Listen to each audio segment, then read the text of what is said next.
Show. Away the Irish. Show. Away the Irish. Show. Sometimes it's good to just yell about football. What are you doing? Don't do this to me, Harry! The Ohio State. It's Ohio State! What do you mean, the? It's a poison. I almost stroked out and died over it. I'm glad to be at the party. I'm mad we're this late. You ain't a captain of nothing but a sinking ship. That helps the defense without them even doing a damn thing. Doing a damn thing. The call-in line. 312-988-15. You tell Johnny all you've heard and seen. Oh, Irish. Oh, Irish. Oh, Irish. Oh, Irish. Irish. Yeah, that's right. Oh, Irish. Oh, Irish. Oh, Irish. Oh, Irish. Irish. Yeah, that's right. That's right. Welcome in, welcome back, folks, to a Notre Dame recruiting, having a good little week, looking to maybe get better in a day or two from the rumor mill. Notre Dame recruiting on a little hot streak in the summer edition of the Always Irish Morning Show. Happy to be here. Happy to have you here. As always, you know the deal. You can find the program on YouTube. Do it. Subscribe if you haven't yet. Appreciate it very much. Give the video a thumbs up. That helps me as well. The notification should be turned on. That way you don't miss anything that comes out of this studio. Twitter, search bar, Always Irish Rat. Always Irish Ink. Emails, alwaysirishnd@gmail.com. Audio only, anywhere you want, but you can give me the call-in line, 312-988-15. You tell Johnny all you've heard and seen. I want to know what you think of this recruiting uptick. Looking at the comments, some people think it is one, others still don't. That's what we're going to talk about today. So, we're going to go over this. I say all the time, about the only news I want to hear coming out of Notre Dame in this time in the summer is good recruiting news. Rarely does anything else that comes out at this time of the year any good. It's a bad news. Somebody got in trouble. Somebody isn't at Notre Dame anymore. Somebody twisted an ankle. I don't know. But that's all I want in these dog days of summer is good Notre Dame recruiting news. I don't want to hear nothing else, all right? Fighting Irish Wire every day. Tune in. We got articles up about the recruiting, what's left, hopefully, to join the class. I have some pieces coming up that'll make you think a little bit. We got a little bit of everything going on, so feel free to check that out every day. And also, don't forget, July 9th, Sam Hartman's first public autograph signing at Forever Young Sports Cards. Don't want to mess that up. In Crown Point. This event's going to be sponsored by yours truly. We're going to have a great day. Everybody, please join us. Visit foreveryoungsportscards.com for further details, ticket information. We're going to have a good day. There's a lot of people that are planning on going. Hey, this is just turning out into a Notre Dame hangout that day. People are going to come to the little tailgate setup we have, get a little autograph, get cranked up. July 9th, we're over the hump. That's the thing, July 9th. It gets us over that 4th of July hump, and then you got a few more weeks and we're into camp. People start getting jacked up for that kind of thing in that time of year. So we're going to have a good following there. So make sure you get your tickets, support Sam Hartman, and do all that. Okay, we got a few calls. Like I say, I like doing. There's not too many chats today. We're going to go through them quick so I could get caught up so that the chats I'm seeing are the active discussion we're having. So we're going to do the roll call, hit a couple of these super chats. Then we're going to get to the call-in line, all right? $5 holler from Paul Conley. I always appreciate the support, Paul. Good morning, John the Great. It still feels weird to see it, but I'll take it. I love you, buddy. I'll take it. Excited to see how many ND commits will come in June. Need some 5 stars so we don't drop in the rankings. Yeah, obviously. We're going to get into that. Pat Cotter, good to see you here. Did you play golf this morning, Pat? I like him playing in the morning. Pat says, it's nice to be in here without the annoying trolls coming in and not seeing 10 messages about nonsense. Pat likes that. Paul Conley again. I totally agree with Pat. I'm really annoyed with the non-logical arguments that come from a few of your audiences. Get rid of them, John. You know who they are. Listen, I always say this, you guys. If it's football differences, like realistic, philosophical football differences, practical football stuff, and it's like, John, you're dumb, you don't get it, you know, the vibe of your show's missing the point, whatever. I have no problem handling that. But that should be something that comes and goes in the theme of we all want Notre Dame to do good and whatever. And then if I say something, you push back on me. I love that. But when it's nothing but negative every single day, no matter what, that's different. You're on a different mission then. When your default is everything's negative all the time.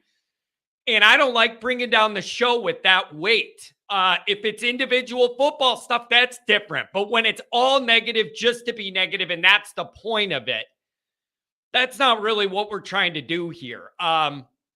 You know, and so I try and be careful with that. This can't be a show where I weed out anybody who disagrees with me about football. And I don't think I've ever done that.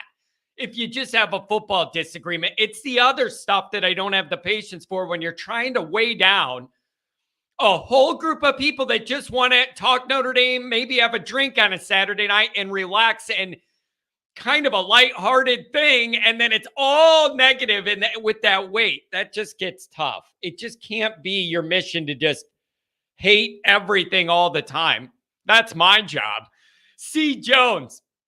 One way, we got some callers loading up. I'm getting to you. One way Freeman can take ND to the next level with recruiting, win big games on the national stage. And it all starts September 23rd. Let's do this. C. Jones, this is something I speak about all the time. And it's been a theme through Kelly as well. When you talk about the dynamic you're mentioning right there, it's a chicken or the egg dynamic. So we're saying to land the 5-star cherry on top, elite of the elite guys that we want, you got to win your biggest games. There's 3 of them on the schedule that pop right out. They're national, going to have all the spotlight, a ton of media attention. If you win those games, you get the ear and you get people more interested, those 5-star guys, when they see you beating these top-level teams, right? So you can win elitely on the field and then draw in some interest from those top level guys, maybe that'll give you an extra look if they see you beating those teams. Or the other way to build it is land the elite guys, and then that makes you win those big games, and then that builds the recruiting on its own. You could do it one way or the other. Win your elite games and pull in some more interest from top guys, or be so good at recruiting that you get the guys on the front end and you got to sell them when you're at that point, you guys. You got to do the lame old, yeah, we're not where we want to be yet, but with you and a couple more of your teammates, if you come here, you're what we need to get over the hump, and you're going to be the guy to get us those wins. You could do that, or you win elitely and they'll come to you. You will get more interest. Here's the problem, though. For too much of the Kelly era, and maybe now, you can't live in between. If you live in between both of those, you're permanently treading water. That's the concern with Notre Dame with me, is that you're always in the middle. We don't win the biggest of the big games, the elite of the elite games. We don't win them lately. Our history says we don't win them. And we're also not loading up on 5-stars that want to be the ones to change the narrative and whatever. We're getting a handful of them. You can't be in between. Something's got to give. Maybe that's where Hartman does the most work for Notre Dame. If he's so good, or just we're not used to a competent level quarterback that can throw the ball around, maybe riding that to put us in a better spot to win the biggest games on the schedule, maybe that ends up being one of his biggest contributions here, is that he gets us over the hump because we have an actual offense that can hang with these teams. And then more guys get interested. Maybe that's it. But Notre Dame just can't live in the middle, and that's where they've been for a lot of the Kelly era. And that's why we got the same results year after year, pretty much. Beat most of the teams you should beat. In the biggest of the big moment, we're going to fail. That's just the history. It is. It's got to change, but you can't be stuck in between always. You can't do it. Matt Miller, always good to see you. Good morning, folks. 80 days till Dublin. We're winding down the clock. I'm checking off the weeks already. I'm going to be in Florida next week, so that's like a gone week in the tropics to me is what it feels like. So that week will blur through the calendar. Crying belly. John, did you see the Ohio State fans on the Voice of College Football? They said ND's best offensive player is a fullback and that ND will get curb stomped. Don't understand making these statements. Listen, I got to say, I had a couple people reach out to me and tell me that on Mark Rogers' Voice of College Football show, they were all taking shots at Notre Dame, saying we would be like Iowa if we were in the Big Ten and all that stuff. I had a few different people tell me they were taking shots at Notre Dame. And they asked, what do you think of that as a friend of the program that's been on that show, interviewed on that show multiple times for multiple years? Nobody's ever gone that way when I'm on the show. And so I don't know what to make of that. But either when I'm on with other guests, I have not seen that, nor has Mark Rogers approached me with, oh, you know what, John, I think if you joined the Big Ten, you'd be Iowa. None of that happens when I'm around. So I don't know if people take liberties because I'm not there to jump in and defend the Notre Dame schedule or whatever. But none of that happens when I'm around, and I'm busy enough doing my own thing. I can't watch what everybody else is saying. I can't. But I don't think the Ohio State, too many of them take us seriously, quite frankly. And that's based on history. So it's up to us to change that. But none of those people are taking shots when I'm a guest host, probably because they know I'll lose my mind and go off on everybody. So I don't know. We got a debate of the worst fans in the country. Of more reason Ohio State fans are the worst in the country. Go Michigan, to be honest. No, I can't do that. I can't do that crying. I don't know where your loyalties are and why. I don't care for either group. But the Michigan hatred just has a special place in my heart, and it's going to trump most things. I'm sorry. It just is. It just is. Paul Conley says, I trust Freeman and staff to evaluate players much more than the national recruiting rankings. I agree with that in certain instances. For instance, if you had 2 or 3 guys in a recruiting class that made the Notre Dame recruitniks be like, I don't know if what they're seeing here, this guy's really skinny and a 3-star, whatever, and he doesn't have a bunch of mega offers from, the top 10 teams or whatever.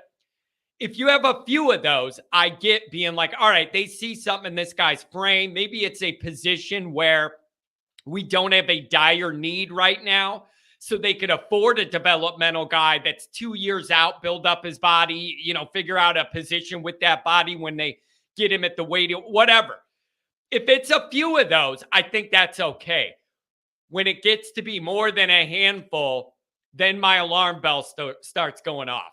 Then I start getting an RKG red flag telling me they're scrambling to find bodies at certain positions and they're taking stretches because they're top targets they know aren't interested. Like, when you get more than a handful of those guys, that all these people who do it for a living don't have ranked very high, then I start getting the red flag. But if it's a few and you believe in their body or they're great athletes and fast and you just need to build their body up, I could get down with that, but only a few of them. Notre Dame should not be one of these developmental programs. You got to wait till year 3 to get on the field. No, dude, we're not winning anything if that's what we're doing. You need some guys that can come in and make a difference for you early, year 1 and year 2. Everybody talks about closing the gap. The quickest way to close the gap is recruit guys that can help you the next year. Like, reduce this all down. Reduce it all down to the baseline stuff. What is the fastest way to close the gap? My entire life as an adult Notre Dame fan has been based on how can Notre Dame close the gap? And I got a gap between my ears now where my brain used to be for trying to figure it out. The best way for Notre Dame to close the gap is recruit guys good enough that they're making a difference for you next year. They mess up the depth chart the next year. They're wreaking havoc the next year. They're scoring or throwing a touchdown the next year. That's how you close the gap. You're not closing the gap with developing guys, and maybe in year 3 they can play a support role. No, that ain't closing no gap. It's making the gap bigger when you're doing that. So that's what's up with that. Andrew Gilmore, caller of the year, not going to lie, caller of the year, and he's juiced up today with something. Maybe it's recruiting. Crying, that is a ridiculous overstatement by OSU fans, but I'm not as high on Estime as everybody else. I look at him as a second half lean on the defense when they're tired, 4 yards, cloud of dust. It sounds to me like they had Ohio State people on. I don't know. I don't know what they were saying or how much they know about our team or whatever. I hope the rest of Ohio State's just worried about Estime and they're surprised we could whip the ball around the yard this year. I don't know. Cryan says the point is the guy being interviewed, if they knew anything about college football, they'd know Joe Alt is and mention Notre Dame's offensive line as being, one of the strengths, especially offensively. Whatever, man. I don't know exactly who it was on there, but they never talk that heat to me when it's just me on there. Oh, here we go. Here's a good one from Paul. Callers coming right up. Please support John with Super Chats. Working hard and helping players make money by sponsoring the Hartman event. Hit the like button also. I appreciate that endorsement very much. And I say it before, I say it again. All the donations go right back into Fund the Phone Line. I'm not buying a Bugatti. I ain't the top G. I'm not buying a Bugatti with it. All the donations go right back in to put more money. There's literally a thing with the dollar amount. And the longer I talk to people, it goes down and then it recharges my credit card, all of that. So all the money that gets donated here goes back into the phone lines to keep it going, because I got a feeling this fall, firing these phone lines up 1 minute after the game is going to be hot. Whether we are happy or mad or sad or glad, firing up these phone lines 1 minute after every Notre Dame game this year is going to be, I think, something to behold. And I can't wait to see what that's going to look like. Adam Dowling, good morning to you, sir. Good morning to you. Domer Guy 88, there he is again, painting the house that Rock built green. We're still on that. Don't sell out. Look at this. If anybody could help me out with OSU ticks, I'd appreciate it greatly. Yeah, you and everybody else in America.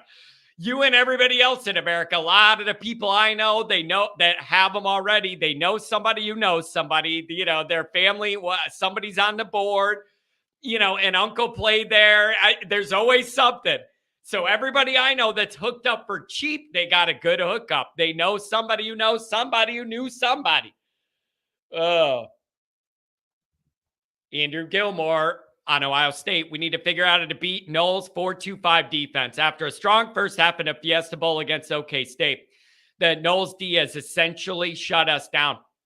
You got all summer to figure it out. And you got a quarterback that could stress them in a way we were not able to last year. And you know what else, too? When I think back to Ohio State last year, tell me if this makes sense. I felt like they played it so conservatively on offense, trying to protect Buckner. We never even really gave it much of a chance to try and bust anything big or get these huge chunk plays and do. I feel like they were in such protect in the cocoon. What they were comfortable thinking Buckner's comfortable at doing. I felt like the offensive approach was so conservative that we never even really gave him much of a chance to bust anything. So maybe that will change this year. It has to change this year. Hartman's capable of more. You should be able to test that defense on different levels of the field. I don't think that was a thing last year. It's kind of a big deal. C. Jones. looks and sounds like the recruitment of Scott is an NIL issue now. Even if the kid wanted to play at Indy, maybe he just can't turn down the money. Once I start hearing anything's an NIL race, I pretty much count Notre Dame out. I'm sorry. For now, I pretty much just count Notre Dame out if I hear it's an NIL race. Now, let me be very specific about this. I am not saying Notre Dame doesn't do NIL. I'm not saying our guys are not getting money or whatever. Whenever they do the top 10 NIL schools, Notre Dame's in the top 10. You don't hear about that. They're not in the media with all that. But when they do that listing of like average NIL amount per player, I forget the number. Notre Dame's in the top 10. And that's not what you think about when you hear, NIL and where's Notre Dame. However, we're not going to be willing to do what it takes to win an NIL race for a top five, a five-star guy. That's not going to happen. That's not going to happen. People up the ante of what they're giving these guys. We're not going to do that. So I'm not saying our guys are getting nothing or whatever we come up with for Scott's not a bad deal and it doesn't represent what his value could be. I'm not saying any of that. But when you tell me it's an NIL race, Notre Dame's out. They're not going to keep up in the ante and do that. They're uncomfortable doing that.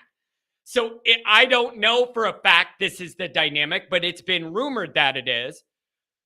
Then forget it. You're not going to get the guy if it's an NIL race, because then that very sharply turns the corner, if not fully, partially to pay for play. It's when I hear raising the NIL state, then that just sounds to be like those numbers are going up of you just coming here. And Notre Dame's not going to win that.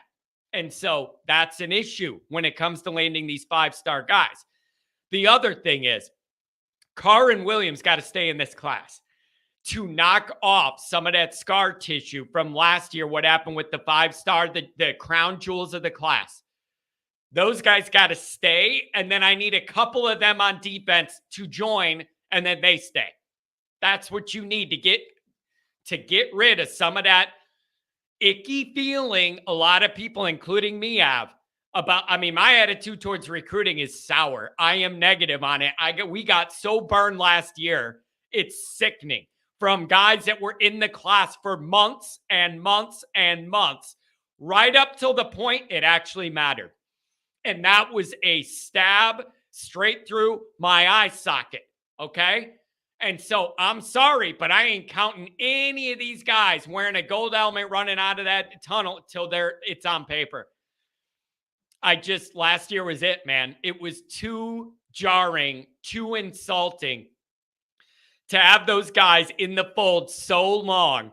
And you just figured there they are. And then right when it mattered, they were gone. Absolutely freaking brutal. Absolutely brutal. Dr. John, good to see you. Almost caught up with the chat's phone calls coming up. Good morning, John and troops. Lovely day in Bloomington, Minnesota. What does every state have a Bloomington? I'm pretty sure every state has a Bloomington. We got a Bloomington, Illinois, where Illinois State University is. Bloomington, Indiana, you got that. And then we got Bloomington, Minnesota. Everybody's got a Minnesota. John, I would be careful, though. I know you're on the lam, for some of your previous activities. You might want to be careful letting everybody know what city you're in, buddy. I know how you are. You're on the move. You're on the move, buddy. Oh, man. Phil, good to see you, Phil. Another nice recruit that hopefully stays. 4-star back out of Texas. Yep, we'll get there. Eric Tomo, good morning. Good morning, John. Good morning, turkey smoker. I didn't know whether he was insulting me or getting the turkey smoker going, calling me a turkey smoker. Eric, good to see you. Good to see you. All right, here we go. Mikey, my security guard at the tailgate coming up. He's about 4 of my body put together, lifting weights. Mikey Poles, good morning, John. Not to be a downer, but I'm not sure how recruiting is heating up when ND has never had an issue getting 4-star recruits. Freeman promised high-end recruiting. I want to see 5 stars. There you go. That's a part of what I wanted to ask you guys. This little run this week with some 4-star guys. Maybe another one coming this week with Tay, another 4-star guy. I want to know, are you feeling a little better Before this, the last couple recruits were more in that 3-star range. People started getting nervous. They didn't want that to become a thing. Now you're back into the 4 stars. Like, does this start to move the needle for you? They're not 3 stars, but they're not bona fide 5s either. That's one of the big questions I wanted to ask today. Does that move the needle for you? Are you feeling like we're trending in a better direction? It's hard to be mad at 4-star guys and being the 3rd ranked class less than a point off from overtaking Michigan for 2nd. So I want to know, does it move the needle or not for you? Domer Guy 88. I really don't want to pay $500 a ticket. I'm assuming he's talking about the Ohio State ticket. Don't worry, you won't be paying $500. If both teams are undefeated, it's going to be a lot more than that, maybe. I don't know what to tell you. Everybody I know that's got them for cheap, they know somebody who knows somebody who knew somebody. That's what other than on the market, paying StubHub and Vivid ticket prices or whatever. Everybody I know knows somebody who knew somebody that knows something. Mike, all the offensive recruits are nice, but we've been acquiring these each year for a long time. What is needed is snot knockers on defense, not getting Keeley and Bowen, or what needs to change. Ding, ding, ding. Good job. I wouldn't say we've been acquiring these each year for a long time, the offensive recruits. When's the last time we had a quarterback like CJ Carr? That's an offensive recruit, and I haven't seen one of those ever in the Kelly era. Has Kelly had a guy ranked that high coming in that's a quarterback? Like, that's a little different. But it hurts my feelings, man. When you bring up Keeley and Bowen, it really hurts my feelings. They are 2 of my biggest questions on defense, and they would have been starting right away. You would have had Keeley getting after people right away, and you would have had Bowen on the back end to protect things, and you would have felt so much better about this defense, and you would have felt a lot better about the future, because those guys would have been young and able to contribute young and then just get better from there. But that is an extra. It always hurts to lose your top-end recruits. It extra hurts when they're guys we desperately need this year and then we're going to play right away. Both of those guys would. It really hurts. Jay Lehman, it's really good to see you, Jay. Jay's always helping me out with little show stuff, messaging me little things to help navigate. I really appreciate it. Deb Thomas, good to see you. Good to see you. Mike, add in Scott this cycle, and that trend remains stagnant. However, it's done. NIL or other, it'll be one thing that keeps us from beating Bama and Georgia, and that's what the goal is. Yeah, you're talking about being in between. That's exactly what I'm saying, being in between. You're not winning the elite games that draw the talent, and you're not able to draw the talent on the front end and then go win the elite games with them. You're in no man's land forever. That's where Kelly found himself at the end of his tenure at Notre Dame, right in the damn middle. And it's very, very frustrating. Jason Smith, the rumor mill's always going. Certainly is, especially with anything with Notre Dame. Yeah, this is a good point, Tex ND. What a perfect representative to have this comment, by the way. Good morning from Austin, Texas, John and AI fam. Pulling more and more recruits out of this state, liking it. Kelly never pulled anything like this out of Texas. If you could find an inroad there in Texas, follow me here. Maybe some of you that follow the recruiting closer than I will know this, or maybe it doesn't make sense. I don't know. But if you have an elite batch of guys in Texas, and you have an elite batch of guys that are always going to come out of the deep South, SEC, ACC territory, that Southeast, and we know how loaded that talent is, I feel like Notre Dame should have a better chance of pulling guys out of that Midwest, Texas, like the middle part of the country with Texas or whatever, than going into the SEC and winning a lot of those battles for all the reasons we all know. So I actually like that angle. I feel like Notre Dame can make more hay in Texas and not have to fight some of the same recruiting battles that happen in the SEC in Texas. You're still going to have SEC teams trying to pull those guys from Texas. But I think fighting in that region gives Notre Dame a better chance with those elite guys than it would if you were in the SEC. In those states, I mean, trying to pull their guys out of there. What are the odds Notre Dame's going to pull the best talent out of Georgia and they're not interested in Georgia? Like, that's kind of what I'm getting at, right? Say what you want about LSU and Kelly. He's going to get a lot of his recruits going to LSU no matter who the coach is because they're in that area and they're going to LSU no matter what. It's like, so get into Texas if you could do that. The Sunset Kid, what's going on? Yeah, Pat says hit the thumbs up button and then YouTube will shoot it to more people. We'll grow the show. Appreciate it. Appreciate it. Jason Smith, what's going on? Heart Foundation, what's up, you guys? Good to see you. Good to see you. All right. Win big games and the recruits will come. Right. But how do you win the big games without good recruits? That's the middle. It sounds easy to say. Win big games and recruits will come. How do you win big games? With really good players, usually. Like, you can get your upset. But how do you win big games? You need good players to win the biggest games, usually. That's how it works. If you want to beat a great team, you usually have to have pretty darn good players. That's the problem, man. That's the problem, all right? The Art Foundation. Johnny got a little different pep at his step when the Southsiders are winning big league games, champ.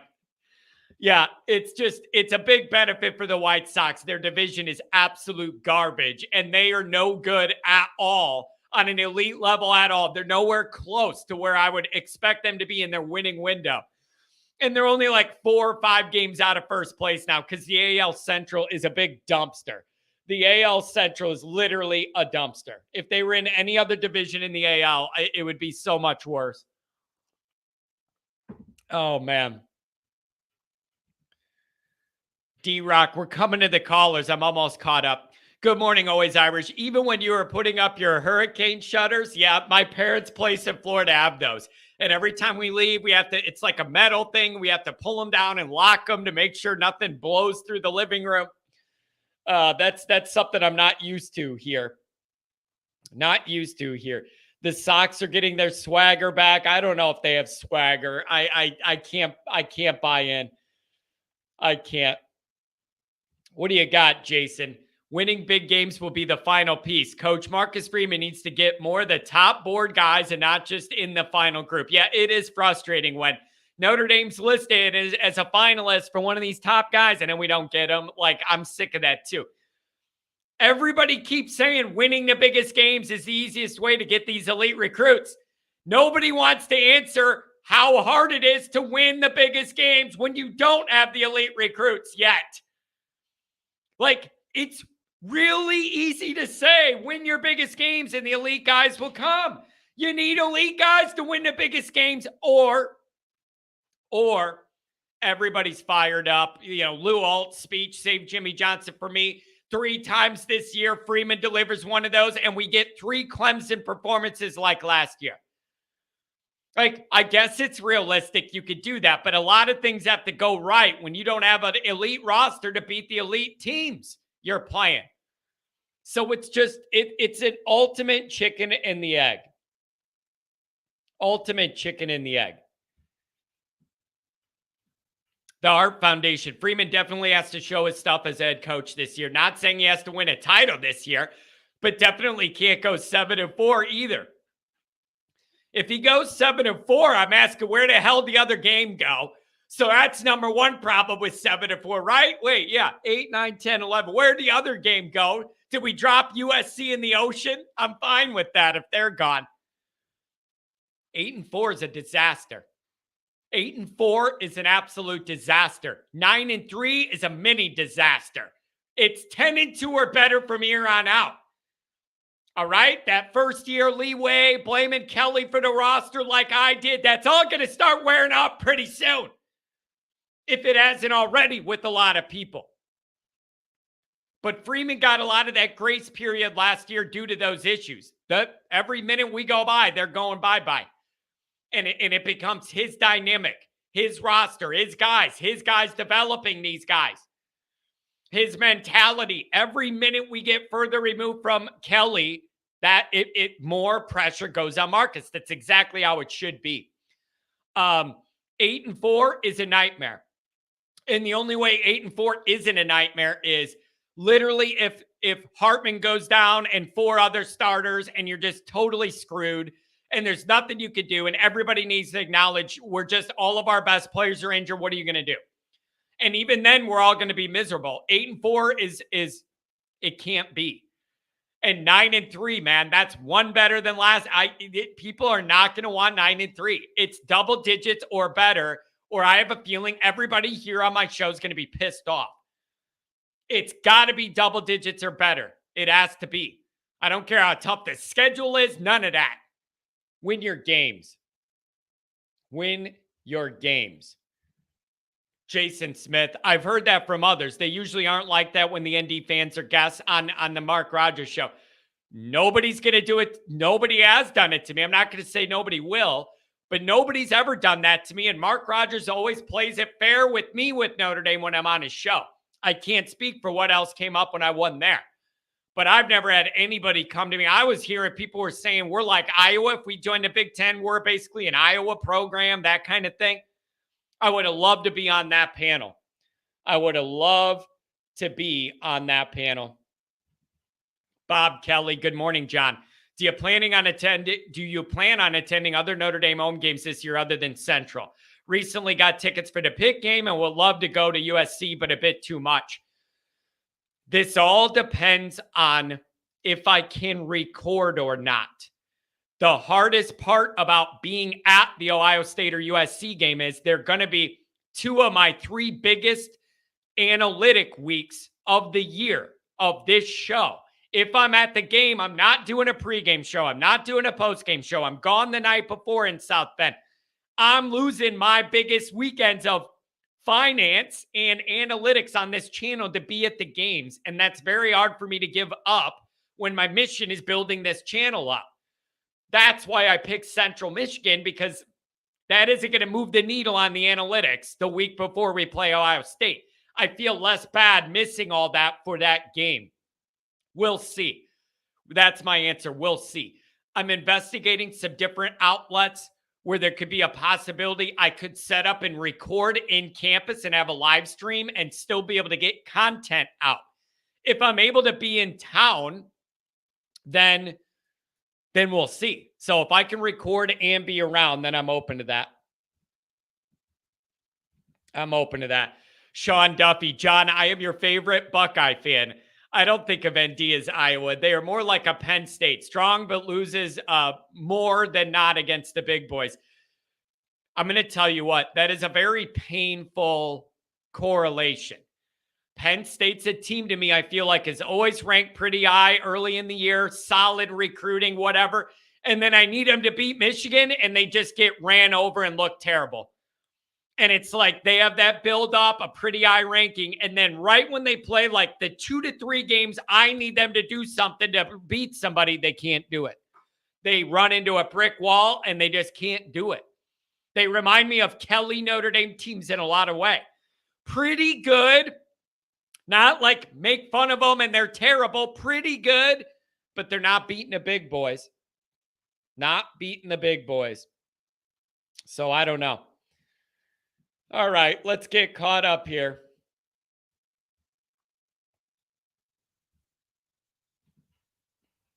There's 5 guys that can finish this class to move the needle. Kingston, Scott, Rushing, Lambert, Nelson. I would like a spot to be open for Robinson, but not sure how that will shake out. Yeah, and I got some names I wanted to go over too. Yeah, Bronte's looking pretty good, I think. Looking pretty good. Pat's given I couldn't tell if those were thumbs up or the middle finger. Could you be more specific? I first looked at this and I thought, how many different races is Pat trying to give me the middle finger for? Look at this guy. And then I realized they were thumbs up, and now I'm happy he did it. I didn't know what that was at first. Oh, that's funny. That's funny. Mikey Poles says, John, what are you going to have Hartman sign for you at the event? It depends how this works out. I would very willingly trade not getting anything signed, but getting a few minutes to interview him. Like, that's a deal that I would take. because there's going to be an agent there and they're on a time limit and how many people bought stuff that needs to be signed. I would give that up to have 3 minutes to be able to ask him just a couple questions about his transition into Notre Dame. That's what I'm angling for. That's what I'm angling for. Maybe I'll have him sign one of my old jerseys, one of the vintage ones. I like that. Matt Radke, good to see you. Prime time. Go Irish Nate. Beautiful, man. Yeah, go Irish Nate says, firing up the phone lines after a game is going to be straight insanity. Think about it. Our group is never going to be more hot or more cold or more worked up than 1 minute after a Notre Dame game ends. And I am going to open those phone lines up, and it's yours. It's yours. I'm going to give a couple brief statements about the game that just ended, and I'm opening it up to you guys right 1 minute after every game. That's going to be insane. We do good on a Saturday night already in the middle of the summer with nothing going on. Yeah, Primetime says that those are going to be juicy after the game. That's for sure. Always Irish. I'm going to Michigan this weekend with the wife. Really wish I had some always Irish gear to rock while hanging around up there. The new store's being worked on. I got new merchandise, new logo, new designs, creative phrases. I got a little bit of everything, and I'm going to unveil it as soon as it's perfect. I'm not running anything out there that isn't exactly how I want it. So I would rather wait a little longer and then release it when we're getting later in the summer, and then we'll take off. But I got some new designs, different logos, different ways to present the brand, and some creative stuff too.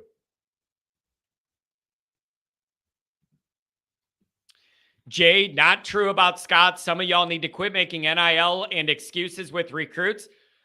I don't know if it's true or not. I just see all the same rumors everybody else does, that it's an NIL race. I don't know. I'm not here to break the news. I'm here to react to the news. I have no idea if that's true or not. All I'm saying is, if it's an NIL race, Notre Dame's out. That's all. I don't know if it is or not, but if it is, Notre Dame's not winning it, so don't worry about it. I don't know how else to say it. Phil, it's interesting you mentioned that. The new koozies, I got a batch of them being made right now. And so those will be available at the Hartman event and at the tailgate. And I got a huge box of them babies coming. Good idea. Good idea. All right, we're getting caught up here. Let's go to the phone lines. I want to get you guys going. 224. First up, Dr. John, you're coming next. 707 after that. Good morning. Hey, what's going on, John? How are you? I'm doing very well. I admit I get juiced up a little bit when Notre Dame has a good recruiting week, landing some very solid guys. I know you follow this stuff. I would love to know your opinion of where Notre Dame's at right now and where you want them to be and what your feel is on this. It's a perfect conversation piece on a June hot summer day. What do you got? Yeah, so, I wrote, and thank you for showing my chat yesterday because I wasn't around for the first part of the show, but I wrote that I think Al Washington is actually doing a really good job. There you go. Hey, you know what? Wait a second. Time out. I forgot to say something on the top of the show. I wanted to give you and all the other chatters credit. I was surprised on a Monday morning. There were so many juicy bullet points you all put in the chat. You guys hit a home run, and I wasn't expecting that on a Monday morning in the dead of summer. You guys had really good stuff. So credit to all you. Monday was an incredible chat day. I gave it a lot of time because you guys put good stuff and you let it off. Great job. Thank you. Yeah, well, thanks. I think actually I know it's like, it seems like the college football season's a long way away, but this apparently the beginning of June is such like a pivotal recruiting weekend, so that's why I was sort of juiced up. Yeah, I believe I think this time of the year last year we made a move around this period too, right around June and then into 4th of July. It was a big recruiting window there too. At least it gives us something to get through the dog day weeks. Definitely, and I think I have a hot take on recruiting, and I'd like to hear your opinion on it. I get why everybody is pumped on and wanting to get Justin Scott. Like, he's a Chicago guy. You want to protect your backyard and not let the big boys come in and take him away. Yeah. Plus, he's like he's a 5-star who goes. I think he goes to a Catholic school. So you really feel like he lines up for what we need. And plus, with this change in defense, we all are thinking we need an obvious nose tackle. But and by the way, if we get Justin Scott, I'll celebrate. That'll be a great get. But if I really want to convince Notre Dame fans that the recruit that we should all be pining over and really hope that Notre Dame lands is Elijah Rushing, the defensive end. Yep. And the reason why I say that is you can transform people's bodies when you get to the college level. We've seen that with Joe Alt. He was a tight end that they transformed into a left tackle. What you cannot do is teach speed on the end. You either have speed on the end or you don't. Yeah. You can teach somebody a spin move or a swim move or something like that, but you either have it or you don't. And in fact, you see almost every year in the NFL, some first-round guy who has only been playing football for 3 or 4 years. And the reason why he's going in the first round is he was super athletic and someone taught him how to rush off the end. And that's a game changer. And Bill Parcells literally won 3 championships off of rushing and sacking the quarterback. So I think that Elijah Rushing is the real guy that you should really want in this of the current defensive line prospect. Yeah. Now, let me ask this about Scott. Let me ask this about Scott. Now, when I listen or read some of the other Notre Dame beat guys, specifically that focus on recruiting, that's their primary focus and job. I have heard multiple Notre Dame people say Scott's a 5-star athlete, not sure he's a 5-star football player. And some of that will depend on his work ethic and how much he's willing to invest to get himself to that next level. And I don't know what to make of that. I don't know whether that is like patting the Notre Dame people for bad news. So if we don't get him and it's an NIL race, we don't feel as bad because it's like, bad. Right. But I have heard multiple of them say, I am not sold on this 5-star bona fide, no matter what, you're getting this elite, everything 5-star. The Notre Dame people I've saw are saying 5-star body, 5-star athlete, but not as a football player, depending on how serious he wants to be about getting to the NFL. What do you make of that? Is that just buttering us up to have a reason to not feel bad if we don't get him, or what? Is that it? Again, I'm the guy saying that he wouldn't be my first target. Elijah Rushing would, but I think that's total spin. And in fact, when we didn't land Peyton Bowen at the end last year, people tried to pull that crap too. Oh, it's good that we didn't get him because we don't want a kid who's like all about NIL, and it's a bunch of BS. It's sour grapes. You would take Peyton Bowen in a heartbeat. And so I'm saying Notre Dame people would take Justin Scott in a heartbeat. And if someone doesn't have heart, who wouldn't? Who wouldn't? Notre Dame is not in the position to start judging which 5-star guys are good enough or not to want here. Who do we think we are? We are not in a position to be turning those guys down. So that's why my default was, this sounds a little spinny to me in case we don't get them, But but honestly, here's my opinion about nose tackle. I think you could take a guy like Bryant Young's son, who right now is all lean and athletic and long. He is growing. You could put 40 pounds on him. He is growing. Yeah, you could put 40 pounds on him and he could play. Yeah, he's going to be a monster. You could put 40 pounds on him and he could play an interior line position. And then the second thing is, I think everybody's dogging that Florida recruit who's only a 3-star who they signed. Yeah. But I'm somebody, I grew up in San Diego, and when the Chargers were at their best, they played a 3-4 defense. And I would argue the best player on their defense at that time, better than Sean Merriman, was a guy named Jamal Williams. He was their nose tackle. And what's surprising about nose tackle is you do not need to be 6'5", 6'6" to play nose tackle. What you need to be is super wide and really fat. And honestly, that guy, Sean, whatever, he's around 6'1", 6'2". He's already 325. Yeah, he's big. He's big. You got to shape that body a little bit. You got to shape that body a little bit to frame it. Yeah, like you got to put muscle on. But when Jamal Williams was a Pro Bowl defensive tackle, he was 6'2", 345. And what he did was he ate up 2 or 3 blockers on the offensive line. Like, you could not move him, and it allowed guys to come off the edge. So like, that's fine. If Justin Scott is this like a super athletic dude in the middle, that's fine. But I can think of like so many examples of nose tackles who are not prototypical defensive linemen.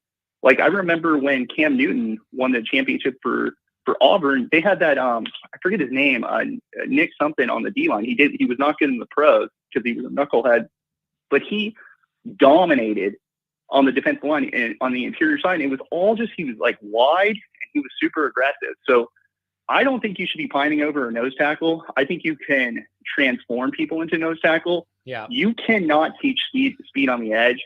So if you get Elijah Rushing, that's the replacement for Keon Keeley.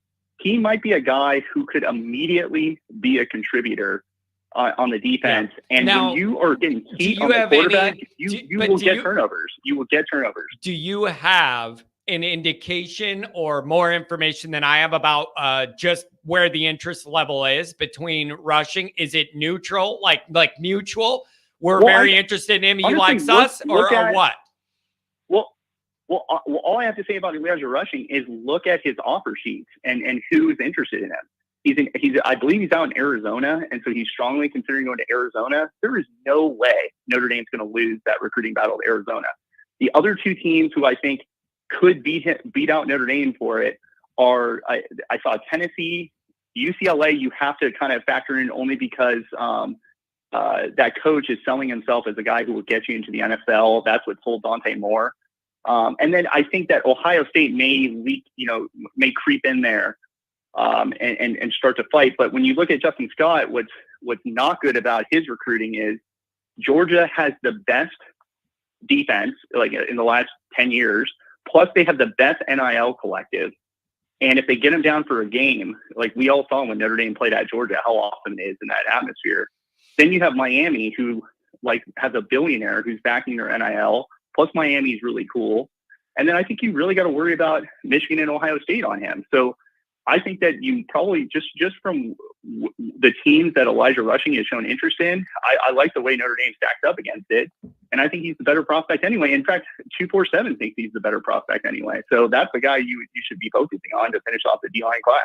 Yeah. And then what else are you looking at? Like, I don't know how realistic it is that they want to flip Beasley and he's going to come back, the Tennessee guy. You're expecting to be in good position on Tay. I mean, then what are you looking at? Gerby Lambert, Kingston? Well, I think, honestly, yes. Well, first of all, I think their O-line recruiting is a joke right now. I mean, I'm sorry. There's like this guy, Joe Rudolph, has made zero impact. I mean, right now we have 3 3-star guys signed. We're supposed to be offensive line U. Why don't we have 5-star guys lining up saying, I want to play for Notre Dame? And they're all listed as interior linemen. I guess maybe you think you can transform them into a left tackle, but the reason why you were able to transform Joe Alt into a tackle is a tackle does have to be 6'6" and huge. So you can kind of you can take a huge tight end and turn him into a tackle. I'm really concerned about that. They do need Lambert. They're going to lose both their tackles next year. You can't have a project come in and step in for someone like that. But then on the and you know where that doubles? You know where that doubles up my concern level is? I definitely don't want to be breaking in 2 new tackles while we're trying to support what could be a young quarterback, either in next year or the following year. You know, that's an issue on an issue then. Exactly. At some point, we are going to have to hand the reins over to a younger quarterback. And then if you don't have that protection, then that's where it gets scary. You know what goes through my head? Jimmy Clausen out there getting killed with no chance to even do anything but not die out there. They had no offensive line. They threw the kid out there. He had no chance to even live, let alone succeed. Like, that can't happen again. So you better get it together. And in some ways, I think that obviously for results on the field, you don't want this to happen.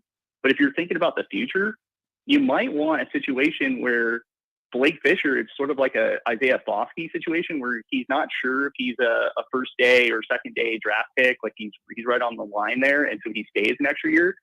If Blake Fisher gets a first round grade, he's gone. But if he gets a second round grade, maybe you can throw enough NIL money to get him to stay, because if both of those tackles leave, I think you're exactly right. I mean, they're totally inexperienced at the two most important positions on the line. And I would just end on this on the defensive backfield.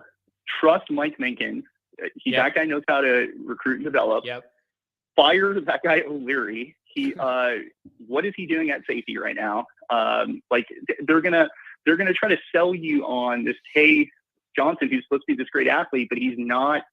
Like, I guess he's a wide receiver safety guy. It's like, what are you doing, man? Like, you struck out on Peyton Bowen. You put all your eggs in that basket. And now we really don't have. I mean, I actually kind of like the Urlacher kid more than most, because if you watch his film, he actually hits people. But I mean, I just don't understand what's going on there. I would have Minkins take over the safety recruiting, because I think it's really low. And in the chat, Pat and I were kind of going back and forth about Kyle Hamilton. When Notre Dame had a Kyle Hamilton in their backfield, that changed everything. I mean, Notre Dame, like, he literally won games for them. And I think the big thing with our defense last year, people were like, God, why have we taken a step back on defense? Well, we lost Kyle Hamilton. So I think safety is a more and more important position in college football than it's ever been, especially if you're playing Marcus Freeman's hybrid defense. And so to be behind in terms of how we're recruiting for safety is totally unacceptable. And there's no reason why Notre Dame shouldn't be landing high 4-star safeties. So I'd get rid of that guy. Yeah. All right. Let me give you a little pushback on something you said from somebody in the chat. Jay says the 24 cycle is a down year for offensive line recruiting, and I disagree on the current O-line commits.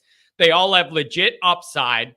And if Lambert commits to Notre Dame, that's icing on the cake. Let me guess what you're going to say. And what I might say is Notre Dame should be at the point with offensive line recruiting where they're not just going for guys that have legit upside down the road, but more guys that are bona fide whatever top of the class is, you're getting some of those guys. Is that what you would say to that? Yeah, How would you respond? Yeah, I think that's perfectly said. I mean, we're supposed to be O-line U. That's fine. You want to take one, maybe two projects. But if that's your thing, if that's your thing, it can't be Project Runway. When that's your thing you're known for is putting guys in the league, you shouldn't be in project land. Maybe if one of them is, but yeah, I mean, I kind of get that. But I've heard, again, the Notre Dame people keep saying that too. That come up with the Scott thing. And then with this, they say it's a really down year for offensive linemen. So I don't know how much you could judge that.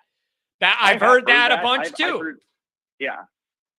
But all I can say is, I mean, if I'm this is just one man's opinion. I have never worked for a college before, but I do follow recruiting, and I think you can definitely take a guy who played left tackle or right tackle in high school, and maybe they're not cutting it as compared to the other tackles that you recruited, and then you can switch him to a guard. But a guy who naturally is a guard, you can't grow a guy to be 6'5" because you need a 6'5" tackle. So, like, it scares me that they're recruiting guys playing interior linemen in high school and saying that they're going to make them into a tackle. It's like, I just think that, I mean, there's either interior linemen in the high school level, usually what it is. So I just think it's a bizarre thing. And I'm not saying that Rudolph's not going to do a good job, because he did do a good job at Wisconsin, but I think he has not made the immediate impact on recruiting unless he signs this guy Lambert that we would have hoped. You know, you would think that he would recruit. And then, hey, I do want to mention one other point, or do you have to go to another caller? Nope. Yep. You could run through it. And then I'm going to get to Pat. He's all mad now. He wants to jump in. So I'll add Pat after you. So whatever you want to do, then we'll give Pat his moment.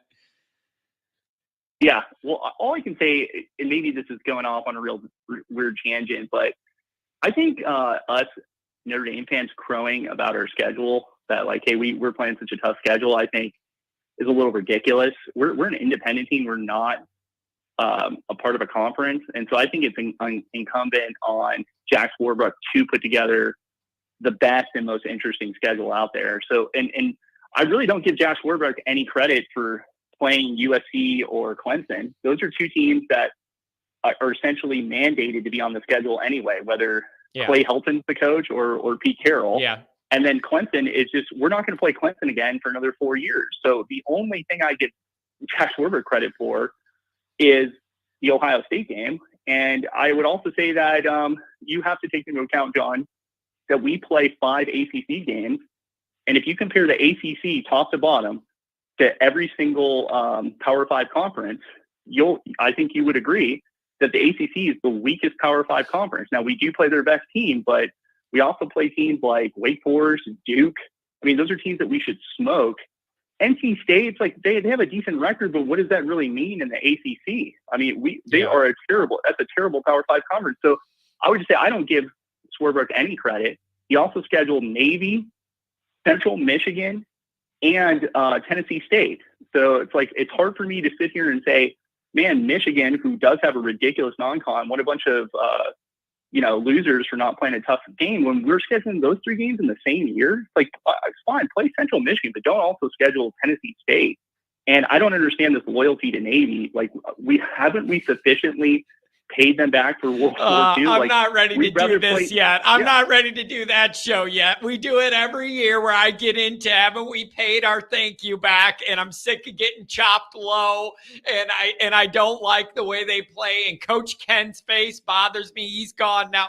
I'm not ready for that. Can we wait till August for that one?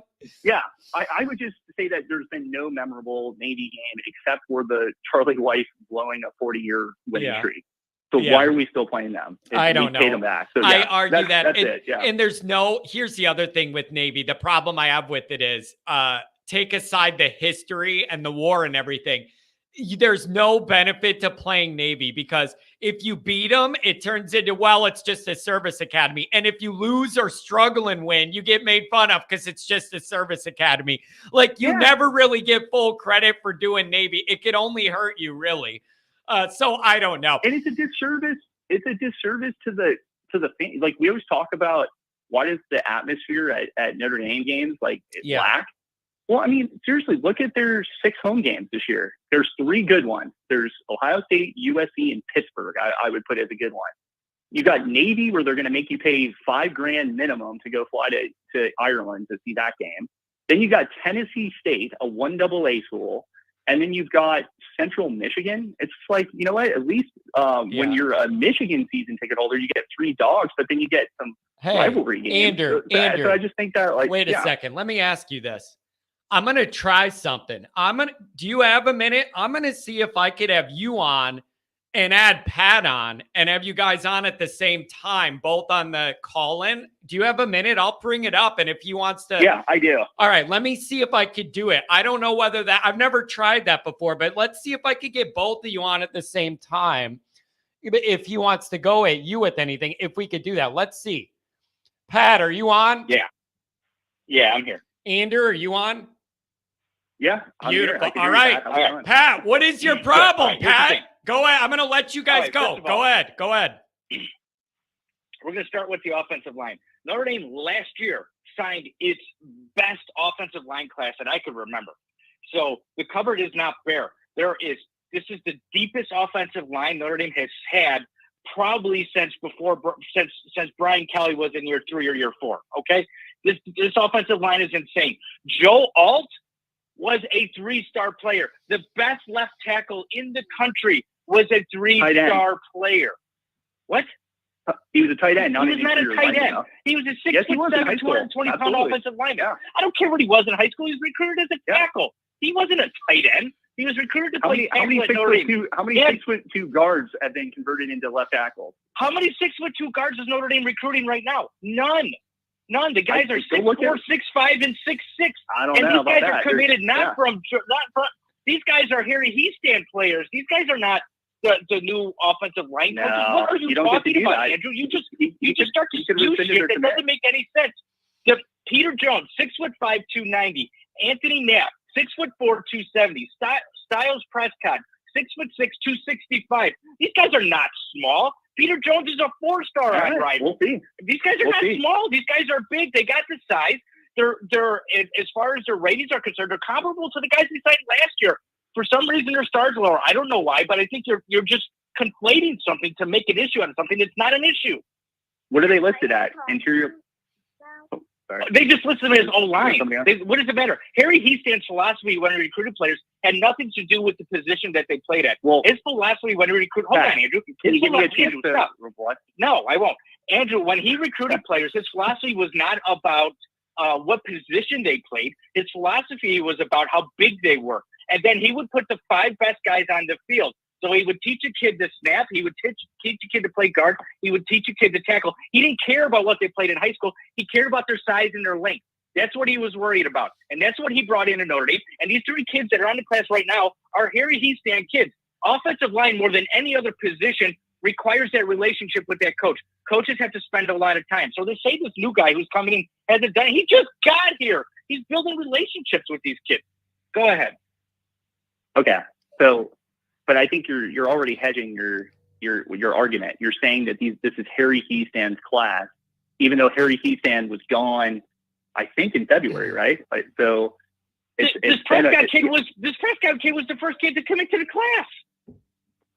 No, that Jones guy was the first guy to commit to the class. But you're saying that no, it wasn't.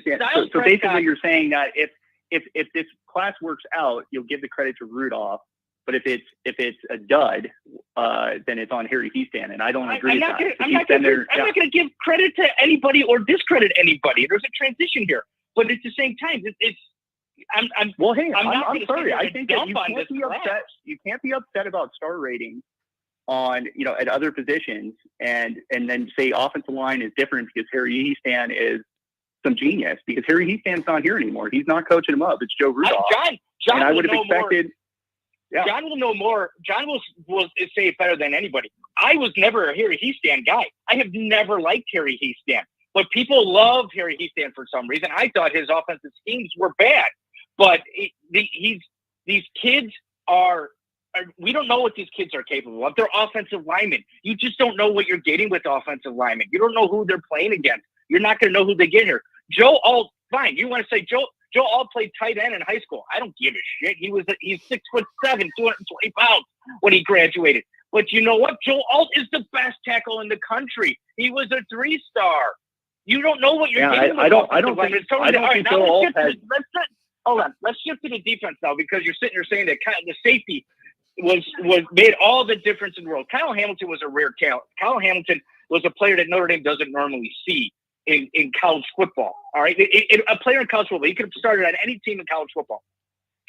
Nobody is going to tell you that you're going to win a national championship because you got the best safety in the country.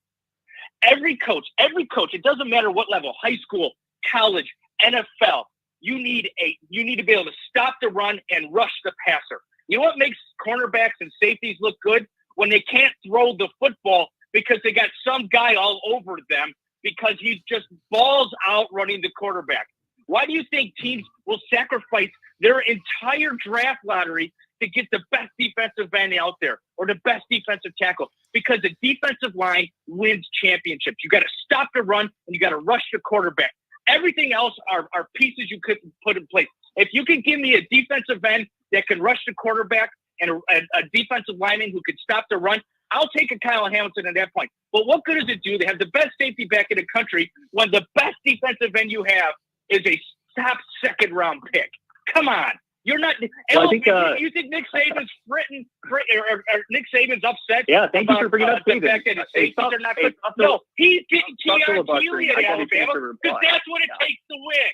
All right. Well, are you done filibustering? I have a chance to reply, or are you going to interrupt me? All right. Well, here you go. First off, you missed my first argument about how important recruit there, and I brought up Bill Parcells winning championships with defensive end. So you're conflating two different arguments. So that's number one. Agree with you on pass rush. No, you said no, safety. No, you said Notre Dame had a great safety. It's one of the Hamilton one game. Yeah, one generational talent in the safety position doesn't win championships.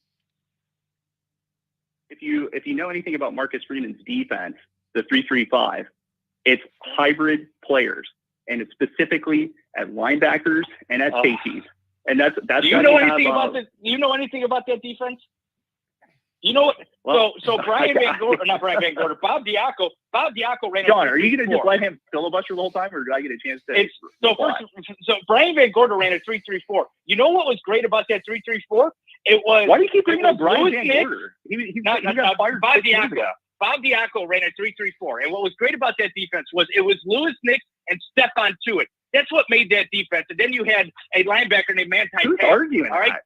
That's what was good about that defense. So you want to talk about the 3-2-5, like you're going to need this. No, you still need a Louis Nix and a Stephon Tuitt. You still need that guy that can put his hand on the ground. Louis Nix took 3 guys to block him. He's the best defensive tackle in 2012. And then Stephon Tuitt was able to get a different argument here. You're arguing a different argument. I don't know what you're talking about. I'm the one who just led with defensive line. So I don't know what you're talking about. What I was talking about in terms of Kyle Hamilton was he was a game-changing player, and this defense that they run needs a game-changing safety. And you sit here and you bring up Nick Saban. That's just a terrible argument because look at the safety Alabama just recruited. I believe his name is Caleb Downs. They're saying he's the most dynamic player on their defense. Keon Keeley. Just telling you, they're not talking about Keon Keeley in practice right now. They're talking about Caleb Downs. He's going to start. Let's see who they're talking about when the games are played. I can care less who they talk. I'm talking about defensive end too. I think you can create a nose tackle. You cannot create a defensive end, and that's why I said Elijah Rushing is the most important person. So I don't know if you missed that or not, but in terms of safety, you can't just have Jimmy's and Joe's back there in a 3-3-5 defense. You got to have somebody who can both come up, make a tackle, and cover a tight end, as well as potentially D up. Yeah, and so that's important. So if you recruit a bunch of 3-stars who need 2 years to develop, guess what happens to your defense? You're thin and you get smoked. And good luck when you play a team like Marvin Harrison and those guys with Ohio State. Okay? Yeah, I'm just telling you right now. I remember the Chicago Bears had this defensive coordinator. I think his name was Buddy Ryan, right? Yeah, he was just really good defensive coordinator. And he said, if my bring up Buddy Ryan from 1985, I think you need to go back. Yeah, I'm going to take something from the guy that ran the best defense in the history of the NFL. He said, if my safety leads the team in tackles, my defense sucks. Well, I think you're talking a little. Why don't you run the Green Bay? You know why? Because your linebacker should be leading the team in tackles. Because a guy like a linebacker should be leading the team in tackles. A guy like a Brian Urlacher, and that's because all the offensive linemen can't get away from the defensive linemen. Because a game is won, the championships are won by the defensive line in college football. In college football, in all of football, it starts with the defensive line and the offensive line. What are you arguing at? You're trying to say that you need that game-changing safety. What is your point? You're hearing, dude. Who did I say was the most important recruit? Yeah, who did I say was the most important recruit in the class right now? That's still not committed. Who did I say? Well, I don't know. You shit on the offensive line recruits. Apparently, they weren't important. No, you're saying Scott is the most important recruit, right? No, I did not. I did not say that. See, you're not listening. I said Elijah Rushing. Who's the most important recruit? Elijah Rushing is the most important recruit. John and I talked about it for a good 10 minutes. So you don't know what you're talking about. You really don't know what you're talking about. A guy that Notre Dame's not going to get is the most important recruit. Got it. What? We just went through. I think they actually have a better chance of getting Elijah Rushing than they do Justin Scott, just based off the guys that he's interested in right now. So you're really way off on a lot of things. Plus, this is the longest Scott has not talked on his own show. It's beautiful. This is a good day's work for me, you guys. I just let you guys yell. This is beautiful. I'll get a referee whistle. Boop. Hey, wait. Honestly, both of you guys. Wait. Buddy Ryan's defense. Both of you guys. Listen. You realize the game's evolved into a spread offense game. No, that's the perfect part. Take that spread offense. Go back to when Ohio State won the national championship. They had to play Oregon in the first year of the playoff or the second year of the playoff. And everyone's like, "Oh, there's no way Ohio State's going to be able to stop Oregon because Oregon State spreads the ball, or Oregon spreads the ball, and they're too fast." What did Ohio State do? They got to the quarterback. What are you arguing? I literally talked about how they won. 20 minutes. No, you're sitting there telling me the game is evolved since 1985. One thing hasn't evolved since 1985. One thing hasn't evolved in the history since this game has started. It's about the defensive line. I don't give a shit about the safety. Notre Dame hasn't won in 35 years because they haven't had a defensive lineman in 35 years. They haven't had a Bryant Young. They haven't had those guys that get to the quarterback. Yeah, what was Isaiah Foskey, by the way? It's like I love how these second-round draft pick, diehard Notre Dame fans. I love how these diehard Notre Dame well at Notre Dame that disappeared when it mattered. Best players, yeah. He's a kid that disappeared when it mattered. He was some of our best players. He was one of our best players, and that's a problem. What? Just because he didn't dominate against Ohio State, like your boy? He didn't dominate against Ohio State. It wasn't just Ohio State. He disappeared. It wasn't just. It was. Where was he against Marshall? Where was he against Stanford? That's hilarious. Well, where was the offensive line really against Marshall and Stanford? That's a good point. There's Harry Heastand again. But no, honestly, Pat, you didn't listen to the first 10 minutes of my argument. I don't know why you're so charged up. There's a bunch of 3 stars on the offensive line. You can try to dress it up if you want, and then to say that safety does not matter is ridiculous. Not as much as the defensive lineman does. When you figure that our best player over the last 10 years was a safety and legitimately won games for us, so you're really way off base. And then what did you? So he was great. You can have your 10-2 trophy. I don't give a shit. He wasn't winning a championship for us. You can have your 10-2 trophy. That's why I wanted Brian Kelly gone.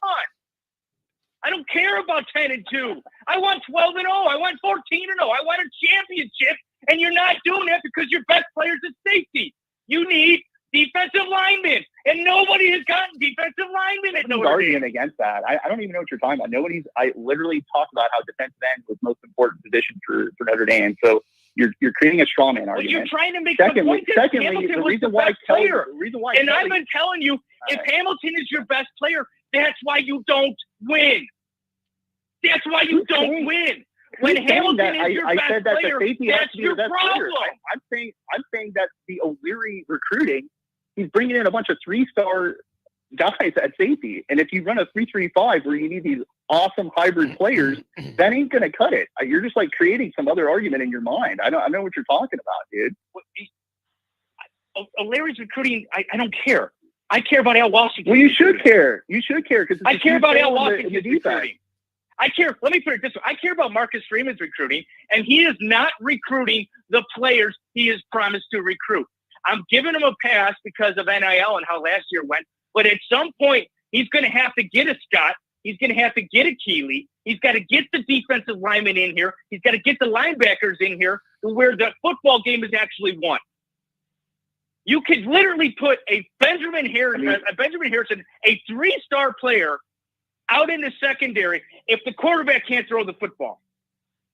Yeah, I think you're wrong about that. But but I agree that defensive end is important. Well, I don't know. I think the proof's in the pudding. If the quarterback always has somebody in their face, how do they get the ball out? If the team can't run the ball, how do you manufacture any offense? Pat, I don't even know why you're so charged up because you didn't listen to how many guys from that 85 Bears team are in the Hall of Fame? Dude, if you want to, why don't we go back to the secondary Green Bay Packers? Why don't we go back to how many of those guys are in the Hall of Fame? We should run our None of them. Who is the entire defensive line? Yeah, let's go back. Why don't we run? I don't think Mongo. I don't think Mongo was pretty awesome in the 70s. Let's run the wishbone too. How about that? Oklahoma. Hey, Lou Holtz won a national championship with it, didn't he? Yeah. Good luck. Good luck with that offense in today's game. Yeah, you're dating yourself, Pat. You're not up to today's standards, dude. I'm up to today's standards. The one standard hasn't changed in the history of college football: the defensive line. You know why? Here, John. This will be my last point about it, unless you want us to keep arguing. But you want to know why Brian Kelly only could go 10-2? And by the way, he went 12-0 a few times. So because he never recruited defensive linemen.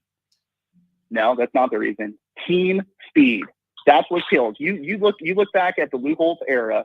You look at guys like Tim Brown, Rocket Ishmael, Ricky Waters, even Derek Mays at wide receiver. Those were the types of athletes that Brian Kelly did not bring in. It was so seldom.